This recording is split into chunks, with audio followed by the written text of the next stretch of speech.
We have a few minutes before Judah. You want to do the gem? Yeah, we could definitely All do right, it. let's gem it, and then we'll be Yeah. back with Judah Friedlander. I mean, we just got to recognize the unprecedented situation that we're in. And I know, we're starting to get used to this new reality in a sense. Not that it's something that we want, but, a lot of folks are starting to accept the kind of depraved scenario that we're in right now. And that's a very dangerous thing. There was a pretty striking study that came out from the Urban Institute, which is a good thing, lefty think tank, about how this virus and how the pandemic has been affecting different people. So 41.5% of families have now said that they've either lost jobs, work hours, or that their work income has actually reduced since this pandemic has started.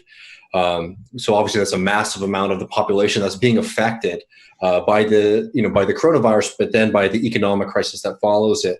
30.6% of adults report that their families reduced spending on food. 43.1% put off major purchases, and 27.9% drew down savings or increased credit card debt. Right, so people are hurting. We're seeing this contraction in consumer spending in the economy. And lastly, I want to add nearly 1/3 of adults, 31%, reported that their families could not pay the rent, mortgage, or utilities, that they were food insecure or went without medical care because of the cost during the last 30 days. So add that to the reality that, the new estimates are coming out that around 16% of Americans will be unemployed by the end of the month. Something like 26 million or so people have filed for unemployment. American people are really hurting, and we're coming up to a massive expense in everyone's calendar, which is rent. We've talked in the past about how a vast majority of Americans, are living just on one paycheck. Most people are already rent burdened. In this context, when you're seeing such a contraction for most people's incomes and their spending habits, their ability to go to work, people can't make this rent payment that's coming up. And the response that we've seen from the federal government has been completely incompetent at reaching this reality. So look, it's great that we've put in these these moratoriums on evictions, right? Because there's nothing more despicable that you could imagine than throwing people onto the street in a situation like this. But that doesn't go nearly far enough. When you're talking about so many people who have seen their income drastically disappear, people aren't secure in the future. So people who even have jobs or work right now aren't guaranteed that they're going to be able to come back into the economy at the same level. So people who already have rent burdens now might find themselves in a position where their income has drastically stopped, where half of the family unit that was working is no longer working.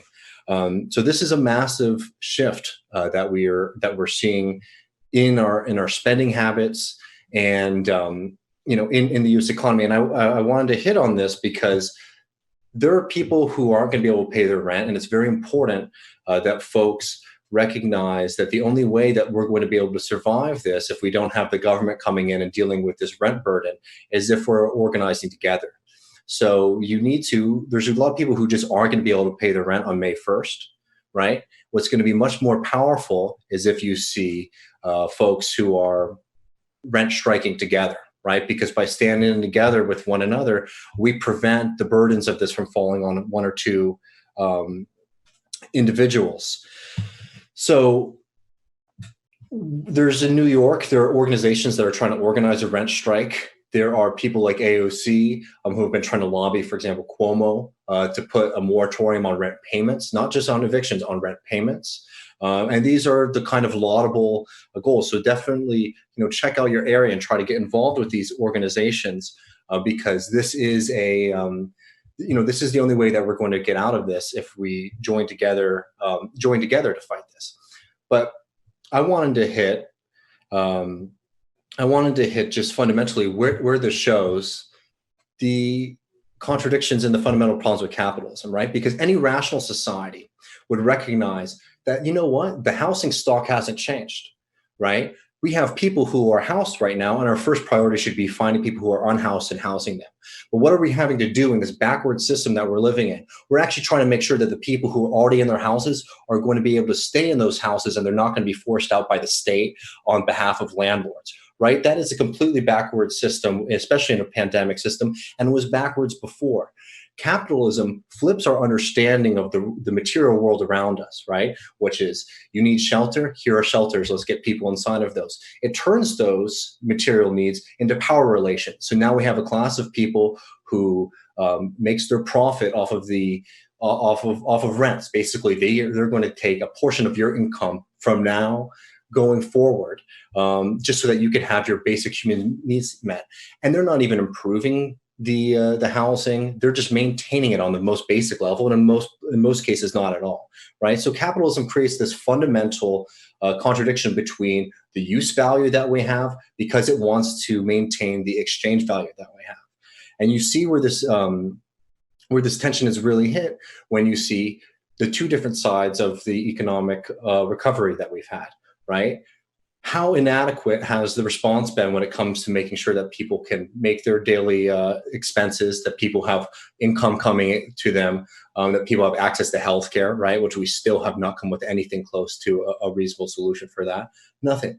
And then you look at what the Federal Reserve has done. The Federal Reserve has moved with unprecedented speed since the beginning of this crisis to prop up the asset prices and the corporations who have spent the past 10 years loading up on debt, right? Because the Federal Reserve made money really cheap so that they were able to do that. And now that there's this kind of contraction in the market, the Federal Reserve just pumps literally trillions of dollars into buying that bad debt to make sure that these too big to fail organizations don't collapse. I'm not necessarily saying that, the Federal Reserve shouldn't be involved in making sure that the entire economy doesn't collapse. But what I am saying is it's very interesting how the one side of our government that's the least democratic responsive, right, which is the Federal Reserve, is so quick to act. And it serves a very small group of people, but those are the people with the money and the power. And then you see this other half of society, not even half, like 99% of society, desperately needing a solution to this crisis and not receiving it, even when we have the materials, right? We have the housing stock to make sure that people are maintained and that they don't have to deal with this fear.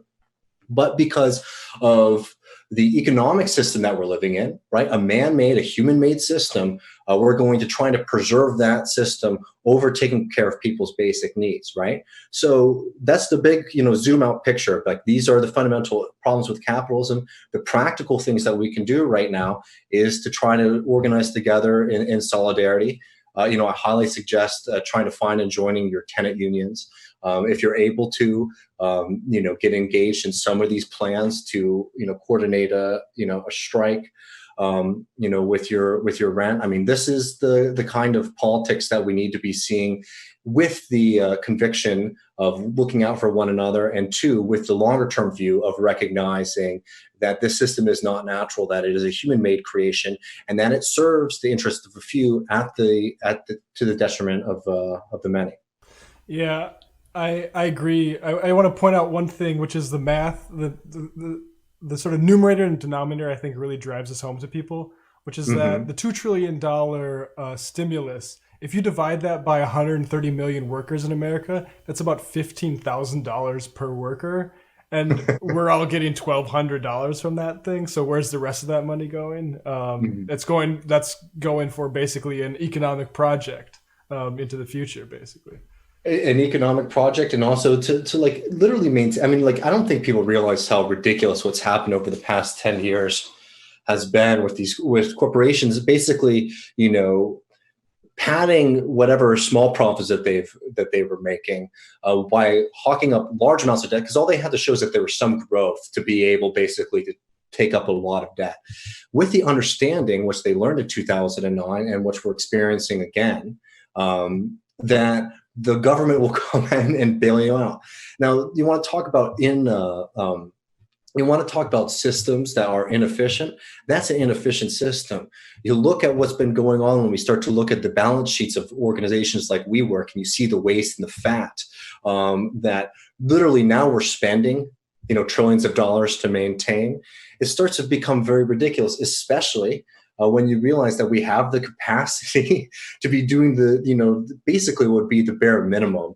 And there is it's not even political in the sense that like the people don't want it. It's that the political institutions don't want it. That's why Republicans are freaking out that all these people who are making, the kind of paltry unemployment checks, all these people are making more than they typically would in a month, and they're not going to go back to work. Well, those people shouldn't go back to work for poverty wages, right?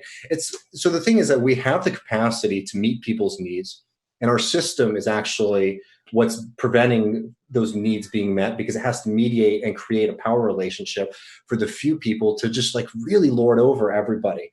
And it's just I guess it's because I've had time to think about this since we've been so sort of holed up. But when you realize the sluggishness that we have as a community and as a people, it's despicable, and it's really evil at this point. When you're seeing that people are saying that they're not buying food, people are not going to the doctor when they need to go to the doctor, and literally a medical pandemic, so that we can maintain the profits of a few small people, that the government won't step in and say, hey, for 2 months, we're going to put a moratorium on rent payments. And, if we need to come up with a compromise where the government matches or comes up with that money for people, then, that's the conversation we should be having. This kind of, preventing of evictions is not even the bare minimum. I mean, it would be inhumane to be pursuing evictions at the moment. You just watched a Michael Brooks show video. Subscribe to get them all. Why wouldn't you? Don't be foolish. Click subscribe below and become a patron as well. Patreon.com/TMBS. Thanks, everybody.